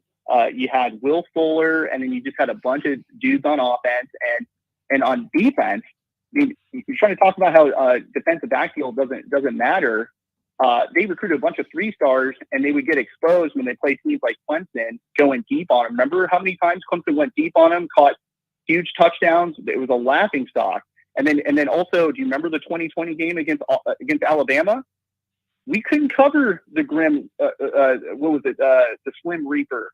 We couldn't cover those wide receivers. So defensive backfield means more nowadays than it ever has. And so you better recruit well. And I think Mike Minkins knows what he's doing. He's getting physical cornerback. But if you don't have someone at the top playing safety that can stop anybody, you're going to be in big trouble if you have to cover Marvin Harrison in the slot. Who do you think covers these guys? You know, you got a nickel guy and then you got the safety over top. So you're dead wrong. You don't know what you're talking about. I've always said that defensive line is important. That's why I said Elijah Rushing, the defensive end who stacks people, is the most important guy. You can create nose tackles. So if we lose out on Scott, hey, that sucks. But you know what? We can transform Bryant Young's son's body and put him at tackle. But you know what you can't do? You can't teach speed. And the last thing I'll say is the most pivotal recruit right now that's getting talked about, if you look at the college football landscape, it's that Caleb Downs, that safety who's going to Alabama. He's the most talked about freshman recruit. And I'll just leave it at that. Safety does matter. So what? So what? He's got a safety. Big deal. It's his defensive line. It's Georgia. Georgia gets the best defensive line every year now. They get the best defensive line every year now. And they're in the national championship every year. I don't care about the safety. Yeah, I want Notre Dame to get good players. I want Notre Dame to get good players at every position. Why does it have to be one or the other? Defensive line. But why has it got to be one or the other? Why can't we all just acknowledge that they're all important? Both of those are important. Why do we have to pick one or the other? What? John, the point is Notre Dame hasn't gotten one. They haven't gotten the defensive linemen. They haven't gotten them since Nix and Tuitt were here. They haven't done it. You need to sell out. You need to do whatever is necessary to get those guys. And if it's going to cost you a good safety player, fine. But if you're trying to split your time between a good safety player and a good defensive lineman, you're screwing up. You got to get that defensive lineman, because that's the difference. We talk about closing the gap all the time. Notre Dame's got to close the gap. You don't close the gap until you get that 5-star defensive end. It's the end of the story. They change everything. Kyle Hamilton changed a couple games, but they still never won anything that mattered. Okay? A defensive lineman changes the story. A defensive lineman changes the game in a different aspect. It actually allows you to compete against an Ohio State or a Georgia or an Alabama. That's something Notre Dame hasn't been able to do. And you're not going to be able to do it if it's with a secondary full of Kyle Hamiltons, because then all they're going to do is lead the team in tackling, because your defensive line and your running backs are getting ran over. That's all it does. You got to sell out. You got to get Scott. You got to get him on campus. You got to get him to play for Notre Dame. Until you do that, you're not going to win at Notre Dame. You're not going to do it. It doesn't matter. It comes down to that. Yeah, I think you got to take a breath, Pat, because where am I wrong? Where am I wrong? Well, where am I wrong? You got on here to shout. Got on here to shout for some reason, and like, okay, fine. You want to disagree with me on the offensive line? We do have a philosophical difference there, but you just try to say that I didn't care about defensive line, even though the first 10 minutes I talked about the most important recruit was Elijah Rushing, and more important than Justin Scott, because you need to be able to rush the passer. And then you're trying to say that safety doesn't matter or something like that. And I think not as much as the defensive line matters.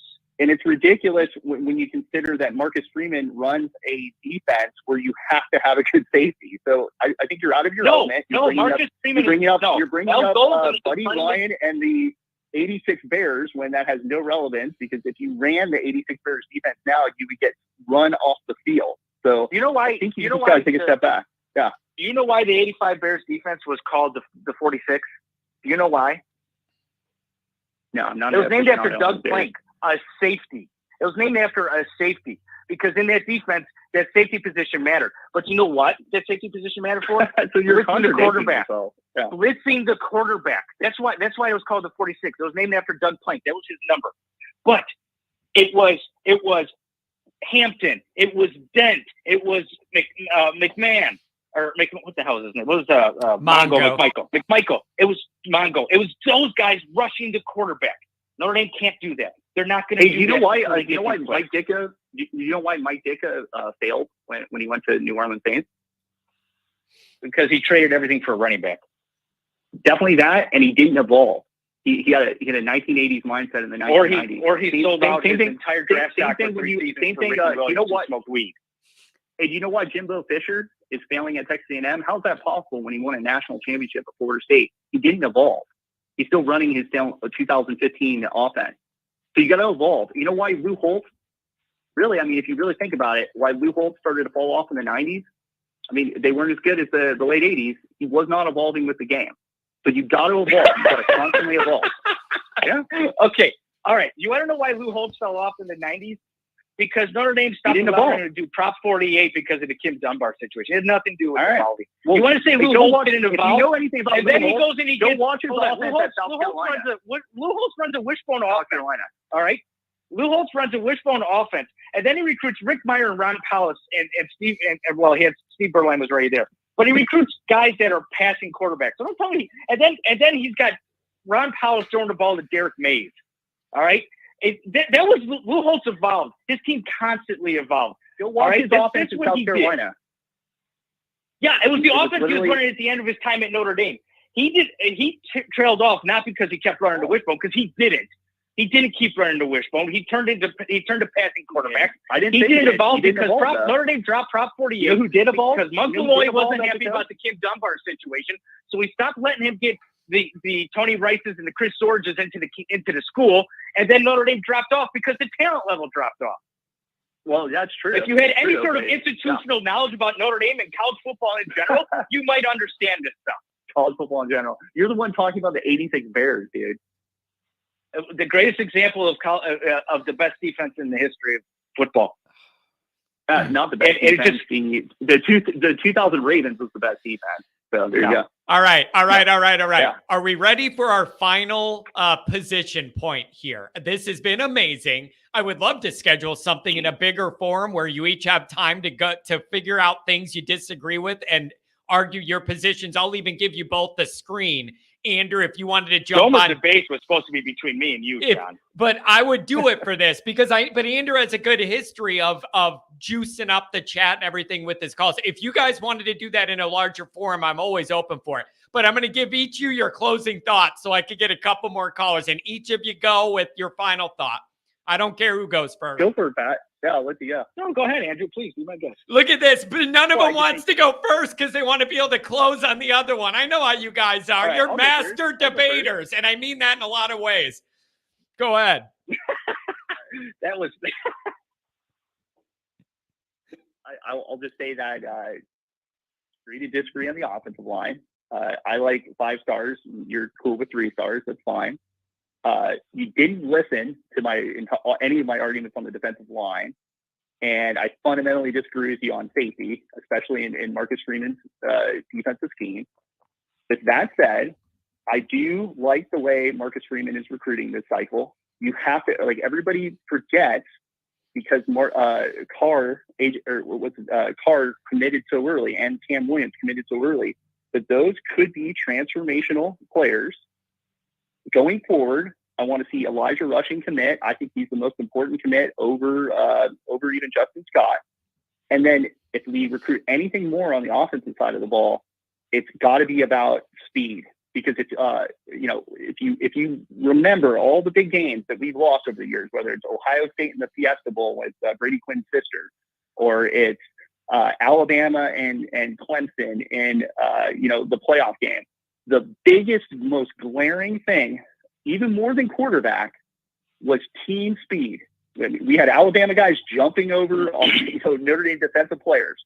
You got to recruit speed, and so I'd like to see more verifiable speed if possible on the recruiting shelf. So there you go. There you go, Pat. As far as the offensive line, Notre Dame has proven that 3 stars turned into best players and best offense. Quentin Nelson was a 3-star. Joe also 3-star. Notre Dame has turned 3-star players into best players in the country. So I don't necessarily think you need 5 stars at the offensive line position. I agree with you on team speed. That's always been a problem for Notre Dame. Speed kills. Speed, as you said, you can't coach speed.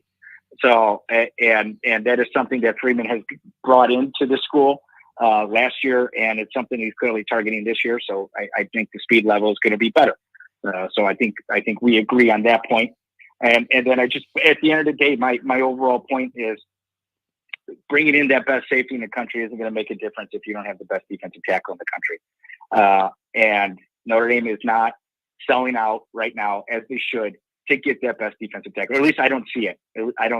And until they do, they should have sold out on Keeley. They need to sell it on Scott. Rushing, if they sell in a rushing, that's fine by my point. That's what you need. And until Notre Dame sells out and puts all their efforts into getting that defensive lineman in the country, show that they will come here and show they can succeed here, Notre Dame will never close the talent gap. There's just no way. No way. All right, guys. Really good Wednesday morning. It's good to get the heartbeat racing a little bit. This was a delight. I am glad I realized I could bring up 2 calls at once. And the thing is, we may disagree on things, but everybody here cares, and that's the biggest thing. I enjoyed this thoroughly, and I thank you both for your time and participation in this impromptu debate. Thank you both. We both good now? Yeah, thanks for your time. Can I bring Dr. John on to calm things down for a minute? Are you guys both okay with that? Are you okay with that? I'm good. Pat's charged later, Johnny. All right. Coffee today Later. Yeah, it's wow. This was more than I bargained for. Andrew, thank you for your time, man. I know you probably got a busy day, buddy. And here goes an hour. I really appreciate it. Keep it up. For a meeting right now. Every time you come, you heat it up. Thanks, Andrew. Come again. See ya. Thanks. Oh boy. That was quite something. In fact, you know what I'm going to do. When we get done with this stream, I'm going to rip that segment, cut that old thing up. It'll go out as its own video. That is like the ultimate why I have the call-in lines is for that. Like I don't know how it never occurred to me to put 2 guys on and let them go to battle. That was supremely entertaining. We're on a Wednesday in June, and we have people at 10:30 in the morning yelling at each other about Notre Dame football. This is my existence. I love this. This is exactly why I do this show, was that dynamic.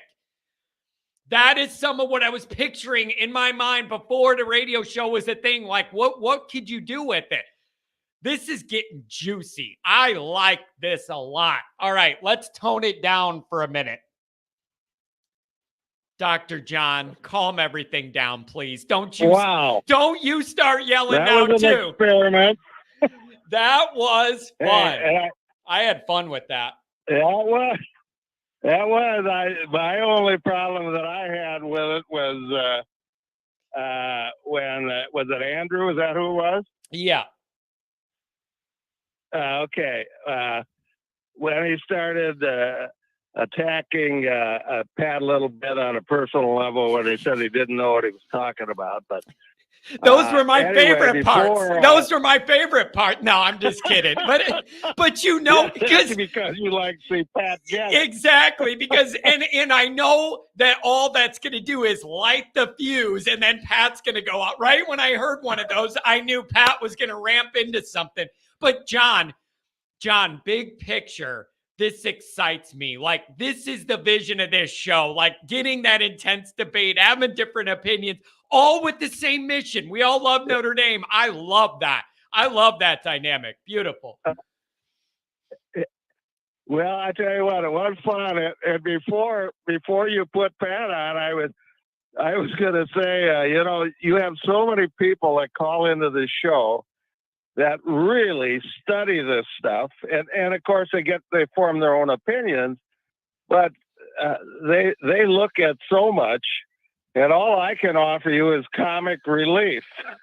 But John, you need a blend of everything. That's what makes it work, is a little blend of all that. And then you have guys that call in and know everything about every recruit and this and that. And then I like it. We shoot all over. That's why you're a good offset. Oh my God. That's why you're a good offset to what we just got done with. Yeah. Earlier in the show, you mentioned a Monday show about bullet points. I'm going to have to go back and have to watch it because I had to miss it. I overbooked. I had scheduled coffee with a friend I hadn't seen in a long time. And then at 9 o'clock, and then I realized I had to be online at 9 o'clock to buy my Notre Dame tickets in the lottery. So yeah, there you go. And then I had a tea time later. So hey, the good thing about this show is you don't have to catch it live. Yeah. Like, the replay's out there, go back. But right when I opened the show, John, Monday, you know how people sometimes comment before I go live? There was like 20 or 30 comments with really good debate stuff. big picture Notre Dame, I was very impressed. If you go back and look at it, I thought it was beautiful on a Monday morning. There was a lot of really well thought out questions and comments. And I appreciate it. It's a beautiful little ecosystem we have here. Yeah, it is. Well, I'm going to go back and watch it. I'm going to go back and watch it definitely.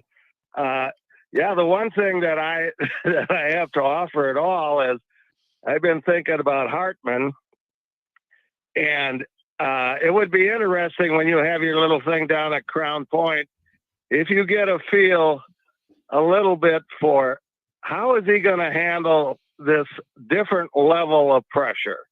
As a Wake Forest quarterback, you don't have the pressure he's going to have now being the Notre Dame quarterback.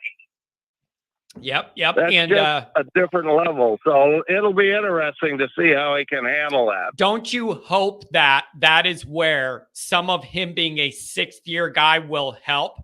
You know, he's certainly never been in the Notre Dame spotlight, but that aspect of it is where I'm really hoping a guy going in his sixth year will be mature enough to be able to process some of that pressure and know how to navigate it. I'm very hopeful on that. That's one of the benefits that you should have of a guy been around this long. Yeah, I agree. Here's another question. I don't know if you know this. I don't know exactly how important it is. Is Hartman married? I don't believe he is. I've never seen that mention of a girlfriend or a wife. I'm sure that would be public knowledge. People would talk about if he was married. I think he's focusing on him and wants to get settled and hopefully in the league. And then maybe you can find a different caliber of lady to date if you get drafted. I don't know. But I haven't heard that that's a thing, or I'm sure it would have popped up by now. Well, that's too bad, because then I would have given him a little extra benefit of handling pressure. Yeah. No, but John, I get what you're saying, and I am excited to meet him and feel that vibe, just like I had the chance to meet Buckner, and my vibe from him was California cool, laid back, like really respectful, but like calm, cool, California kind of chill, kind of. And that was my vibe of him, even though he had a boot on his hoof. That was my vibe of him. I'm very interested to see what Hartman's vibe is and what I get off that. And I'm going to have a few minutes to talk to him, hopefully on the air, if the agent allows it. And so we're going to do that. But I'm excited to get that feel as well. It's a good point. Yeah, I would love to hear your analysis after you've met him and talked to him a bit. So. Yep. I'm very much looking forward to it. Glad to be a part of it. Yeah. I told you I was at my daughter's in Minnesota.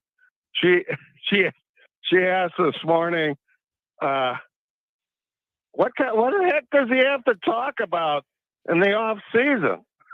I can see it during the season, but how does he come up with any subjects to talk about? It's always something, John.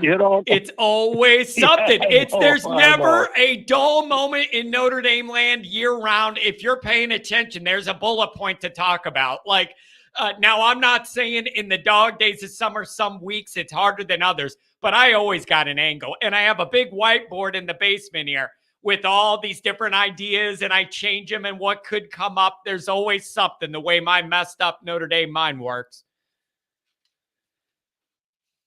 Well, I told you I ordered my tickets on Monday through the lottery. I had to order 6. We were supposed to be going to the Central Michigan game, so I was all excited about your tailgate, but 2 of my daughters screwed up their schedules. So we're going to the Pittsburgh game at the end of October. All right. We'll see what's going on. Should be a decent game.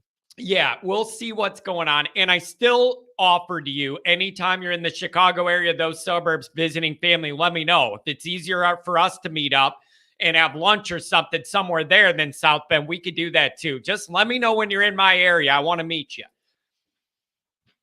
Well, and we probably, if we go with tradition, we'll probably be in the Chicago area for lunch the Sunday after the Pittsburgh game. So I will give you a holler.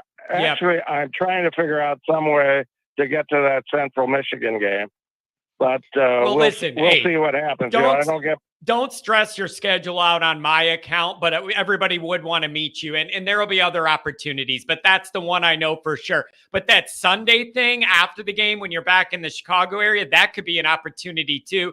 Easy traffic. I could shoot where you're at and do lunch, whatever, man. I just want to meet you. That would be fun. I would enjoy that immensely. And I'm going to snuff this rumor. I realize you're getting a lot of super chats now, and the rumor was you were seen in a Ferrari showroom last week. Is that true? Yeah, that's it, man. Right after I upgraded my phone account here to get more minutes on the line, I went and I got a Ferrari with the donations. It's beautiful, man. They all add up. Hey, have you figured out what's happening when your phone line gets screwed up? Have they told you? You know what? I don't know. It's like once a month, something goes haywire with the circuit board, and then I reboot it, and it's fine. The problem is there's no way for me to reboot it once I go live without ruining the whole show and taking 10 minutes. So I don't know what it is, man, but I'm going to test it more often before I go live to avoid it. It is annoying.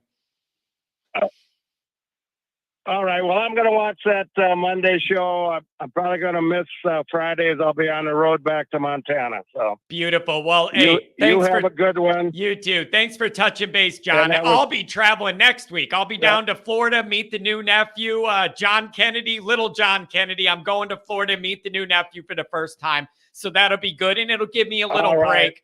Give me a little travel break, and enjoy that. Yeah, it'll be great. And I'll have stuff to post all week, and I'll record something live from the balcony over the golf course too. So we'll do all that next week.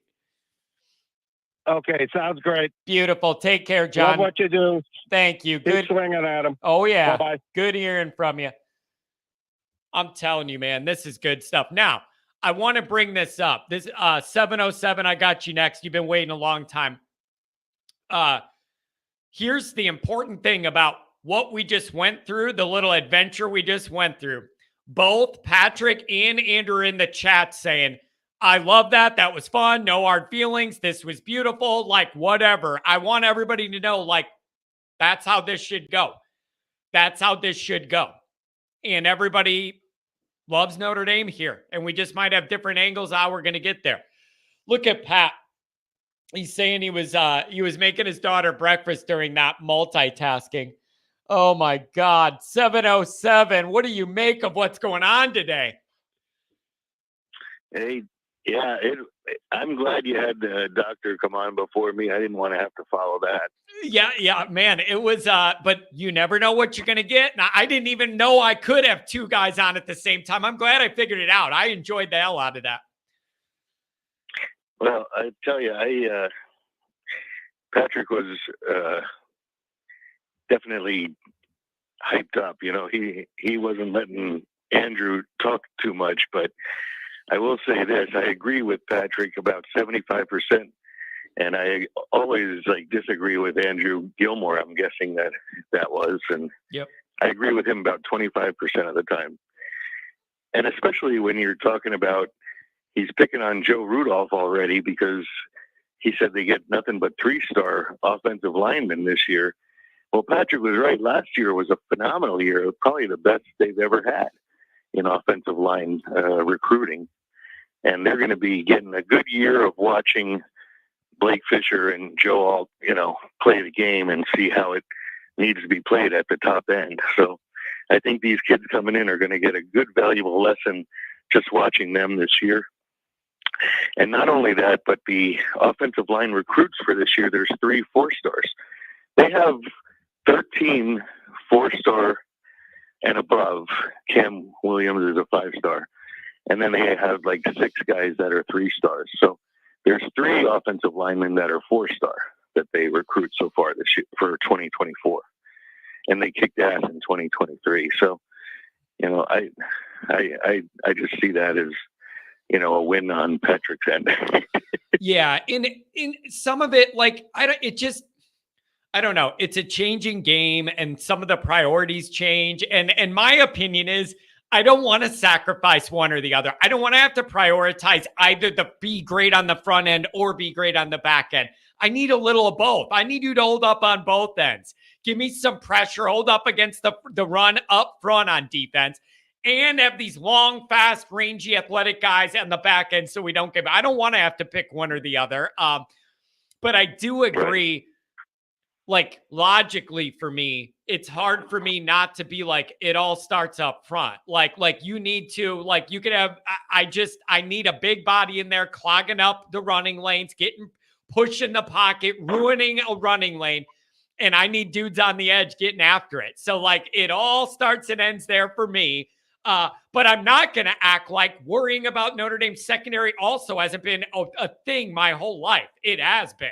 I always have a worry back there. Even if we have one star or whatever back there, I'm worried. So Julian Love, and I was still worried. Hamilton, I was still worried. Like, we have guys back there, but I'm still worried overall. I need 3 or 4 great ones, not one. Well, that's because they were always on an island because we haven't had linebackers for the last 20 years. So when you don't have guys and defensive line, if you don't have guys that can put pressure on, that makes those cornerbacks and safeties in a much more vulnerable position on an island, you know? Yeah. If they don't have those guys that can give that quarterback the pressure, especially in college, you know, that's when you're going to falter. So when you look at a guy, and he also, Andrew talked about Kyle Hamilton was like the only one they had. Well, he didn't like O'Leary, and I'll bet O'Leary was like a big part of him coming in. You know, whether he was the main cog or not, he was the guy back there when they were recruiting Kyle Hamilton, right? Yeah, and man, I don't know. It's just, I feel like we're all on edge because of what happened with last year's class. I think that is an undertone to all of this, is the lasting frustration, that lasting frustration and scar tissue about what happened to the top end guys that were going to be in for instant difference makers. And it didn't happen. And I think everybody's just wound tight about that. And I know I am too. So even when you get verbal commits, nobody feels comfortable. Like, I feel that anxiety from the people, and I have it too. But that's kind of where we're at. You got to get over the hump one way or another, man. Either win your big games and more elite guys are interested and open to you, or figure out a way to do it with the guys you have now. You can't be in the middle. You can't not win the big games and not recruit elitely and expect anything to change. We've been in the middle forever. Yeah. And then when they were talking about the scheme, he said Freeman likes to, Andrew said, run a 3-3-5, and Patrick was calling it a 3-3-4 and a 3-2-4 or something. We got to do the math. We got to do the math. 7-9-4. Every time, a 4-7-8-7. Yeah, adding up to 10 guys, right? Yeah. Yeah, but you know, when you go back, if you want to look at any game last year, I guarantee you, 80% of the time they had 4 guys up on the line of scrimmage. It was not a 3-3, and you know, just look at the tapes. They were never it was only in like maybe passing downs that they would do that, add an extra backfield guy. But for the most part, every time was like 4 guys right up on the line. Yeah. And there is a lot of switching with that, and a lot of different, like, you could call it that set, but what they run in it has more of it in an extra corner sometimes, like all of this stuff. It's changing in that way with the defenses and the way offenses want to play. Like you said, you could set up one way, but the situation dictates you end up with different numbers there anyways. I get what you mean there. Yeah. Well, you just look at the tape and you'll see every play is like 4 guys right up on the line. Yeah. You know, whether it's an edge rusher or not. Yeah. And so I don't know, man. I want to see good recruiting the rest of the summer till camp starts. I don't want any dumb news. I don't want anything else. I want to hear about guys getting on campus, scheduling visits, committing, whatever. And hopefully be able to end this class high. I know it's not going to likely stay at like 3rd where it is right now, but it's got to be end more high than where we were last year, hopefully, or people are going to just start getting antsy. Yeah, Yeah, and then something you said I would take issue with too about take a number. Tyler Buckner Take a number. being a laid back kind of a quarterback. Well, Joe Montana used to be the exact same way. They called him Joe Cool. Yeah. He was not like over the top. Yeah. Like Terry Bradshaw type. But that doesn't mean that I'm not saying the guy's not competitive and doesn't want to win. I'm just saying his personality for a Midwestern Chicago area guy, the way I am, it was very stark to meet him and feel that California cool, like not going to get too high, too low, because I'm a guy who rides every emotion. But why do you take issue? I want a guy that can. Well, why? I want a guy that can keep his head. Yeah, but you're saying you can keep his head in pressure situations. Yeah, well, exactly. Level-headed. Yeah, I mean, I would be running up and down. Kenny Minchie reminds me of him too. That way, he's a low key. But, you step into between the lines and all of a sudden these guys, Buckner was certainly not bashful. He liked to bash, Yeah. And, when you consider if he played only like his sophomore or junior year of high school and then he comes in for one game with Ohio State, then's out the rest of the year until the Gator Bowl, and he comes in and scores 5 touchdowns, 2 rushing and 3 passing. I mean, he was a gamer, and I think that's what Saban saw in him. And Saban doesn't have the quality that he's used to having for the last 8 years, So he took him as probably a backup, but he knows he's a tough player. It's just he's got to work on his timing and passing, and being able to hit the long one. But I have a feeling, Alabama will be able to help him with that. But yeah, it was. I am so excited about what we're doing. Like even last year, losing some really good players, and then in the transfer portal this year, losing good players. It looks like that's what we have to face reality of. That's the way it's going to be now. Like Freeman, had he only been able to come in. Imagine if he had come in the Kelly time when there was no NIL or no transfer portal. His recruiting has been phenomenal, but now he has to deal with those 2 issues, NIL and transfer portal. Yeah. But if he had just a straight recruiter, he'd out-recruit everybody, and Notre Dame would be right on top. Yep. I've thought about that. If you put Freeman recruiting at Notre Dame as the head coach in charge of everything, even 4 or 5 years ago, it all looks different, and Notre Dame's roster looks different. But he's going against different animals now. And not everybody plays by the same set of rules. And it doesn't matter how much I cry about it on this channel. You got to figure out how to make it work for you at Notre Dame. Nobody feels bad for us. No one else cares that it's not fair and some people do pay for play or don't have to have grades. No one cares about us but us. We got to make what we can make work for us somehow, some damn way.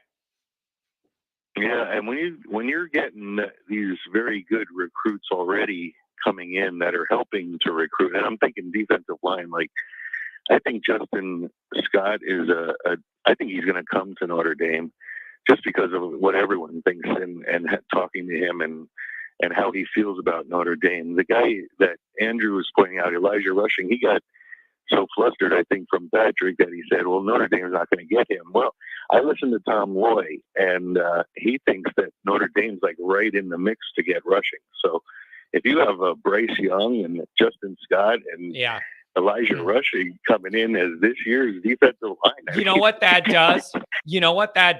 Is it softens the Keeley blow. That's what that does. That would make you feel a lot better about losing that guy who was in that class for a very, very long time. And so, man, I don't know, but all I know is big picture. Having people this worked up in the dog days of June, I cannot wait to see what this is all going to look like when we get back into the season. I think this show is going to be fun. It is going to be heated. Well, the talent that came in last year for the offensive line, they're not going to play this year, but they're going to watch a lot of good talent. That's what's needed to get to the next level. So I'm feeling good. They're going to have to step in, and the same way a quarterback's going to have to step in. Once Hartman's gone, we're going to have the same thing. That's what college football has always done. Is like you never quite get exactly, keep this guy one more year, Yeah. but you can't do it, And then with the transfer portal, it's like, but from what I'm seeing of the quality and the higher end of the 4 stars, as opposed to what Kelly used to do, he used to get maybe 4 stars. And Yeah. so RKGs, baby. RKGs. Build them up. Maybe they'll be, in a few years. RKGs. Yeah. And it was, he just didn't have it. So it's good that he's gone, and it's great that Freeman's in.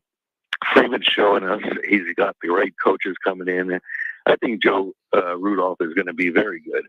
He was a good player, and he was a good coach all until he got to this point. So I'm looking forward to good things from him and development. And then you have Gaduli, that's going to be with all these younger kids that are coming in. Hey, I think you would wait. Are you the one you like what Gaduli brings, and you like his history, and I think you've brought up to me specifically before that people might be overlooking what that addition to the staff could make. And one of my arguments is I didn't really see any trajectory development over Reese's quarterbacks. He was the QB coach. I go over all the time how the numbers got worse the longer these guys were here. Maybe Gaduli could actually build up some of these young quarterbacks in a quicker, more efficient way than we got out of Kelly and Reese. I would love to see it. Yeah, I don't see Reese as being able to develop. He wasn't a good enough player to teach somebody anything. So him developing people is like, it was a joke for the last 8 years, right? Yeah. I mean, come on. Yeah, so I don't know, man, but all I know is I just love that this many people care this much, even this time of the year. And this recruiting thing, it should keep heating up. We got, and now people are saying Justin Scott's not about the NIL. Half the people here said it's an NIL battle, and then Notre Dame's out, and the other half are saying it's not, Notre Dame's in it. Welcome to college recruiting, baby. You never know what you're going to get. You never know the answers. And I think Notre Dame learned a lesson last year. So I think, they're opening up a little bit more. They have to, if they really want to win, they have to open up a lot more, but they're opening up their minds, I think, a little bit more to NIL and transfer. But, yeah. What Freeman's doing in the meantime on recruiting is just, it's gravy if they can spend a little on these kids for NIL and the transfer portal. Let me put it to you this way. Through some meetings I had last week and some of the business stuff I'm trying to do outside of this show to grow it and get out, and I have some really good contacts. And the one thing they all told me was Marcus knows the scoreboard. He realizes the modern struggles we're up against and where Notre Dame is has extra work to do. He gets it, and he's doing what he can through the right channels. But it makes me feel good to know he totally understands the dynamic and where we need to be to compete for these top guys. And Marcus is at least in tune to that and working towards it. And I keep hearing better things are coming, bigger opportunities are coming. So we'll see how long it takes. But Marcus gets it, that's for sure. Okay, bud. All right. That's hey, good enough for me. Listen, I haven't talked to you in a while. I think I saw you on a Saturday show, but I wasn't able to get to you. It's good reconnecting, man. Be around. I know. I had some points I actually wrote down from that Saturday night chat, but I don't, we could talk about it. Yeah, they're long gone. We'll get new bullet points, but it's good catching up with you, man. Thanks a lot. Okay. Take care, John. God bless. Go Irish. Have a good one. Oh, man. All right, guys. I got a bunch more phone calls, but I have something to do at 11:30. I got to get out of here, so I'm not going to be able to take them. I was not expecting the half-hour around the horn debate segment thing. I was not expecting it, but damn, did I love it. So here's the deal. I'm going to put something else out tonight. I will cut up the debate, and that'll be its own thing that'll go out another day. We're going to go live on Friday. And then I think I'm going to be in Florida. We fly out of Midway Saturday. I don't think I come back till next Saturday. It looks like we're going to miss 2 of those night shows. But I got a lot of other stuff I've been doing and cutting up and having prepared. We're going to have a lot of content next week, even though I'm at the pool with a beer in my hand. we're going to be putting out stuff. So do not think just because I'm in Florida, you're not going to get content. You're always going to get content. Every day of the year, I post something. Every day of the year, you're getting something from me from now on. So that's what we're going to do. Thanks, Mark. Mark likes the Always Irish shorts. I like cutting those up and highlighting specific funny things or points. Those are just tedious to make. You got to cut them up and edit them and do all that. I might do something from Florida. I might do a live. If I could figure out how to have a live, it could just maybe be a chat because I'm not going to have my microphone in the mixer for the call-in line. Maybe we could just do an old school chat where we could just type and talk about stuff. Maybe that's a possibility. I'll let you know. Yeah, do the show from the plane, John. Yeah, that'll be good. I'll be on the no-fly list before you know it. That's exactly what we need. All right, I'll post a short. Are you going to Disney World? We did that on the last trip. Luckily, this one's not Disney World, all right? That was the one in February. This one should be more relaxing. Disney's not relaxing. Disney's Disney, but nobody can say that's relaxing. It is the opposite of my idea of relaxation, dealing with all things Disney and traffic and lines and this and that and this and a ferry to a boat to a tram to a this, to a that. Unbelievable. All right, everybody. This show's got momentum and it's got balls, and it's going to keep going when we get into the season. We're on the verge of something. I love this group. Thank all you for being here. We're on the verge of something here. Let's grow this show. Thank you.